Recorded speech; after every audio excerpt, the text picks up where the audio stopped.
Muy buenas tardes, mi nombre es Roexy Colmenares, estudiante del primer año de subproyecto Derecho. Les voy a hablar sobre el módulo 4, que se trata la familia. La familia es la base fundamental de la sociedad. Su fundamentación política, tanto en su influencia como en la formación del ciudadano, nos habla sobre los valores que son un papel y creación política que impactan directamente en la vida de la familia. La transmisión de valores, creencias, la educación al individuo a lo largo de muchos ciclos, de muchas décadas, influye en, en la sociedad y se clasifica o se representa con diferentes decisiones políticas, desempeños que para la toma de una decisión, las necesidades, las demandas de la familia. En resumen, la familia desempeña un papel fundamental en la política, tanto como agente de socialización como transmisión de valores. En la construcción de políticas públicas que impacten en la vida social, la familia es el bienestar de la sociedad. En otro orden de ideas,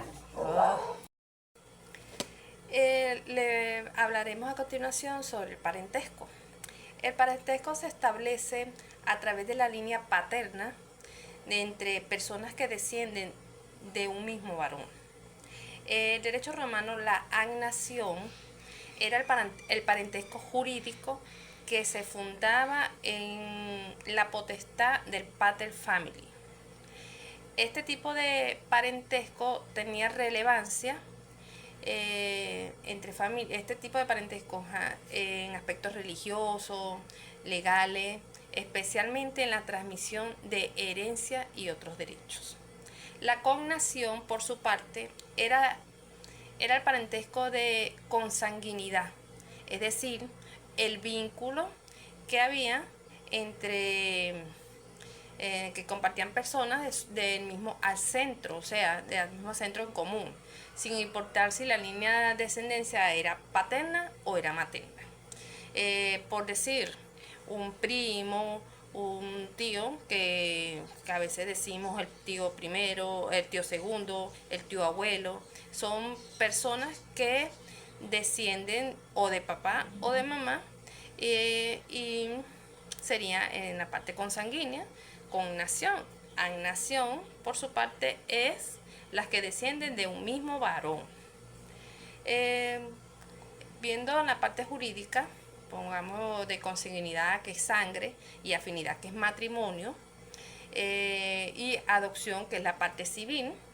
Estos tipos de parentesco por consanguinidad, relación entre personas y que comparten un acento en común, y la afinidad, que es la relación que hay entre la persona que se establece en un matrimonio, por ejemplo, el yerno, el suegro, eh, la nuera.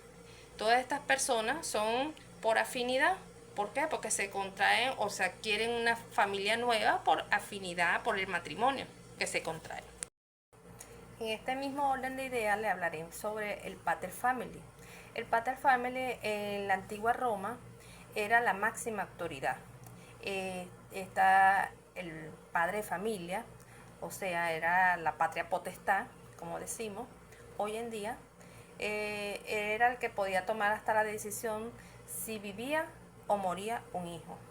En la época arcaica, el pater family tenía la facultad de decidir sobre la vida de estos hijos, aunque esto era facultad extrema, se consideraban una parte inherente en su poder.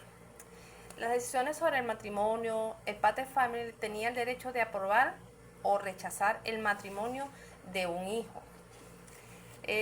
Sobre el control de sus bienes, el pater family tenía el derecho de vender a su hijo como esclavo, aunque la ley romana preveía si un hijo era vendido 3 veces, quedaba liberado de la patria potestad.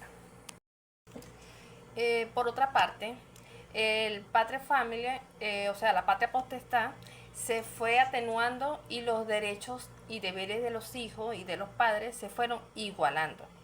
En resumen, el pater family era la figura central de una familia romana con un poder considerable sobre sus miembros, aunque este poder no era limitado y se vio afectado por la evolución de la sociedad y del derecho romano. En contexto legal y económico, el peculio. El peculio se refiere a la propiedad. Conocía sus mismos derechos de un hijo nacido dentro del matrimonio. La legitimación era un proceso importante porque ante la legitimación, un hijo nacido fuera del matrimonio no tenía ningún derecho, o sea, no tenía derecho a ninguna parte legal, como por ejemplo a una herencia. Y por eso existe la legitimación, que era el hijo nacido fuera del matrimonio, pero que legalmente estaba reconocido. La adopción en derecho romano era un acto legal por el cual el ciudadano romano era incorporado a otra familia. Esto tenía su impacto. ¿Por qué? Porque la adopción tiene también, está clasificada en dos tipos, la adopción y la adrogación. La adopción es quedaba bajo la patria potestad de su jefe y existían dos tipos, que es la adopción y la adrogación. Esta se aplicaba en personas que eran sius iuris. Los sius iuris eran independientes de la autoridad paterna. Y la adopción para aquellos que eran alienis iuris, eran sometidos a la patria potestad de otros en otros sentidos. La adopción era el acto por el cual un individuo bajo la patria potestad de otro pater family era incorporado a otra familia. En sus efectos, el adoptado se convertía en un miembro de una nueva familia con todos los derechos y obligaciones. Por otra parte, lo adrogativo, o sea, la adrogación, era el acto por el cual una persona, sui iuri, ya independiente de una autoridad paterna, se incorporaba a la familia y se sometía a ellos, al pater family. Por otra parte, en la reforma de Justiniano, también conocida como el Código Justiniano o Corpus Ius Civilis, fue una importante compilación del derecho romano que se desarrolló en el derecho de Bizantino bajo el reinado de Justiniano en el año 527 y 565 después de Cristo.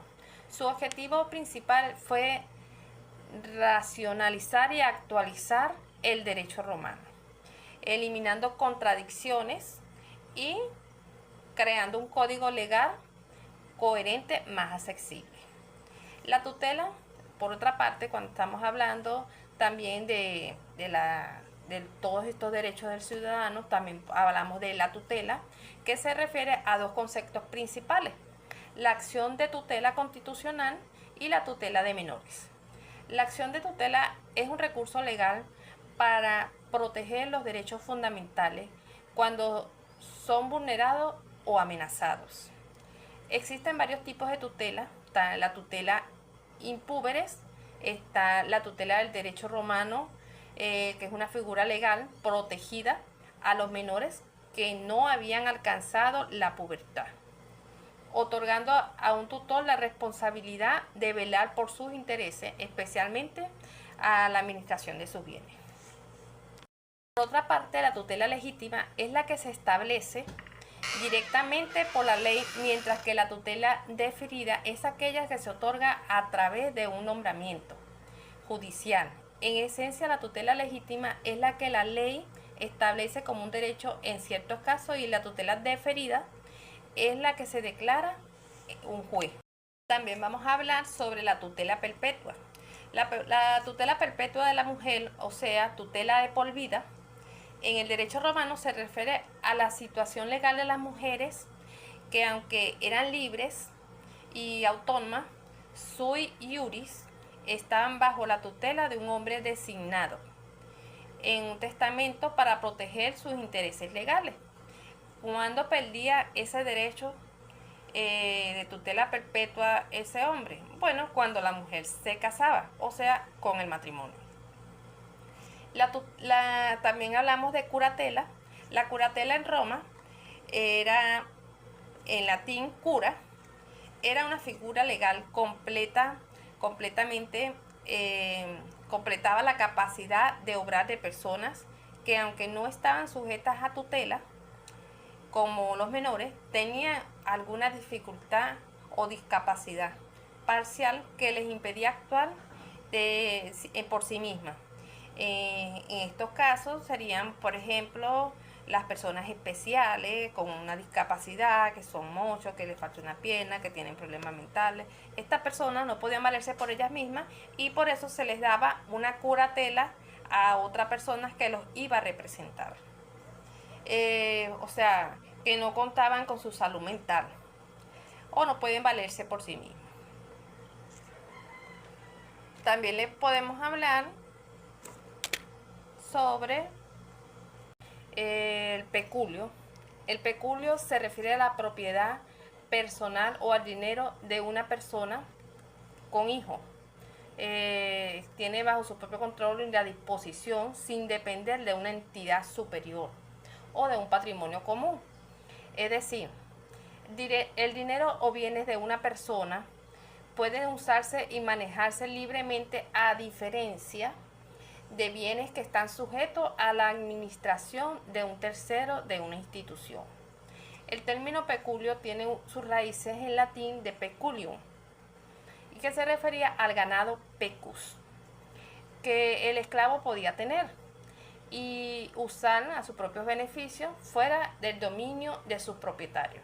Este concepto se ha extendido para referirse a cualquier propiedad personal, incluso bienes no materiales como salarios o derechos. Ahora le hablaremos sobre el cuasicastrense o peculio cuasicastrense.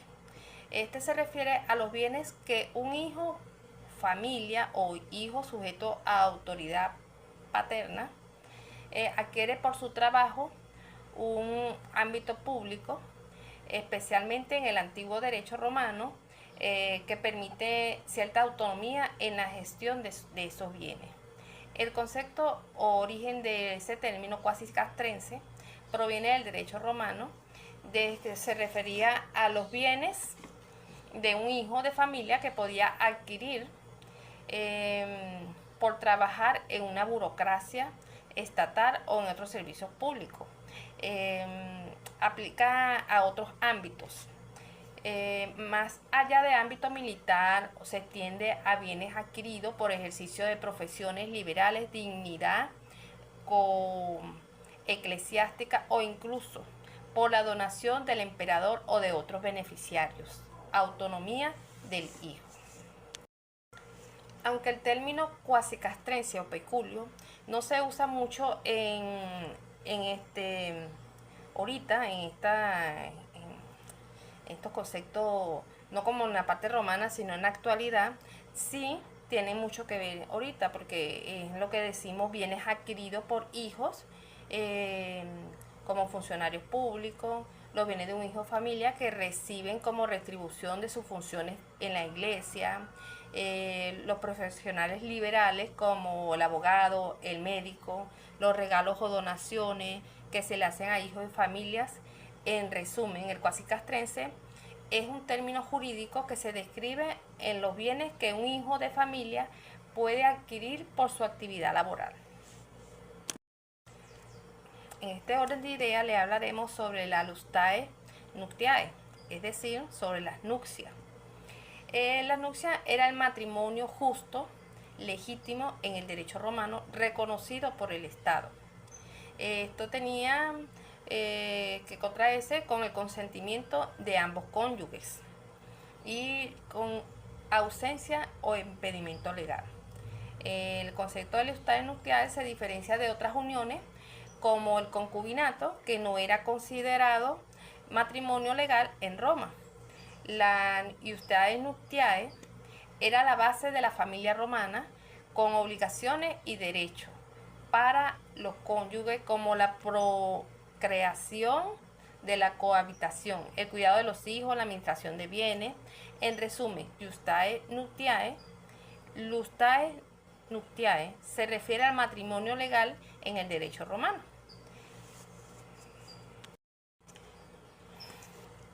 En el derecho romano, las uniones nuptiae, el matrimonio válido, pues era una distinta a ella era el concubinato, porque el concubinato es una unión de hecho de relación sexual, pero sin un estatus legal, ni la protección de un matrimonio. El concubinato se refería a la unión entre esclavos o entre un esclavo y un libre, la cual no tenían efectos jurídicos y los hijos seguían en condición de la madre. O sea, obtenían solamente el apellido de la madre. Y el matrimonio, sine connubio, era una unión entre personas que por alguna razón no gozaban del derecho del matrimonio. El concubinato, en relación sexual prolongada sin el estatus legal de matrimonio, y el concubenio, que era la unión de un esclavo con un libre que no tenían efectos jurídicos. En el derecho romano podemos hablar sobre la legitimación en el proceso legal mediante el cual el hijo nacido fuera del matrimonio extramatrimonial, o sea, se convertía en legítimo, es decir, se reconocía sus mismos derechos de un hijo nacido dentro del matrimonio. La legitimación podemos hablar sobre los tipos de curatela.